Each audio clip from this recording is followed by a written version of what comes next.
Oh, T-man. I can't believe when the bus broke down. You could have not write this. Do you know this? The Dyche studio. Did you go there? Yes, did I go there? You had your picture taken there. Listen, make me tell you, T. You see the Dyche studio? That was like the be-all and end-all. So when we came over to England, everyone went to the Dyche studio to get the photograph taken.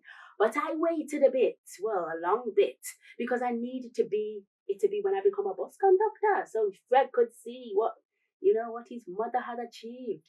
So when the day came, I was so happy. Me bouncing to the Dyche studio in my jacket, and I was ready. Yeah. Mr. Dyche. Did I sit here? Yeah, Mr. Dyche was there, but I was doing my own thing. I was posing away like Marilyn Monroe, And Mr. Dyche said, "Settle down a little bit, Evelyn. Be natural." So I said, "Okay, I listen, yeah." And I just stood with pride. Send the picture to Jamaica, where Fred held it close. So when he came over, he still had the picture on him.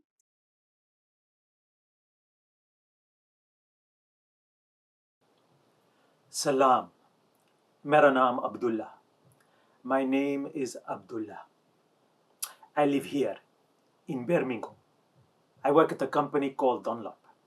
I arrived here in United Kingdom 17th of March 1965. Originally, I am from an area called Mirpur. Do you know where Mirpur is?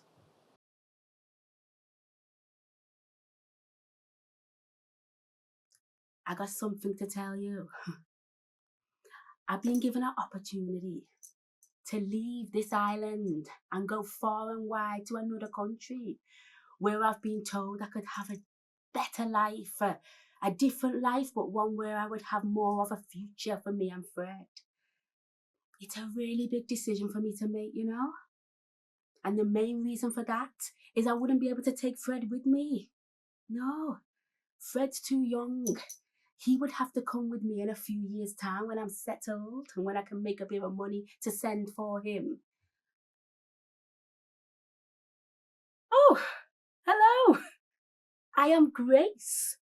Amazing Grace. And as far as I can remember, I've always wanted to help people. So, I came over here in the winter of 1959 from Barbados, which is a little island in the Caribbean. I was only 19 when I travelled to Birmingham. A baby, really, to make such a long journey on my own. But the British government said that they wanted nurses from the Commonwealth. And they even sent someone over to interview us, and I was picked.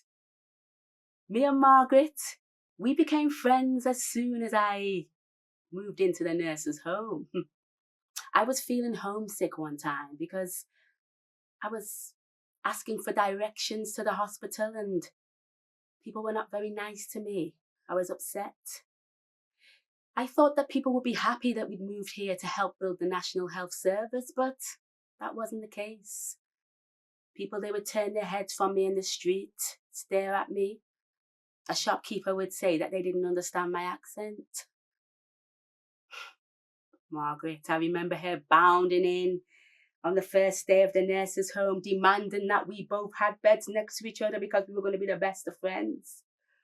And when I told her what had happened to me, she said that it used to happen to her too because she was Irish. She said that as soon as she opened her mouth, people who seemed friendly to begin with, they would change and start acting suspicious, like she was some sort of terrorist because that's what they thought of people from Ireland. Even the patients in the hospital.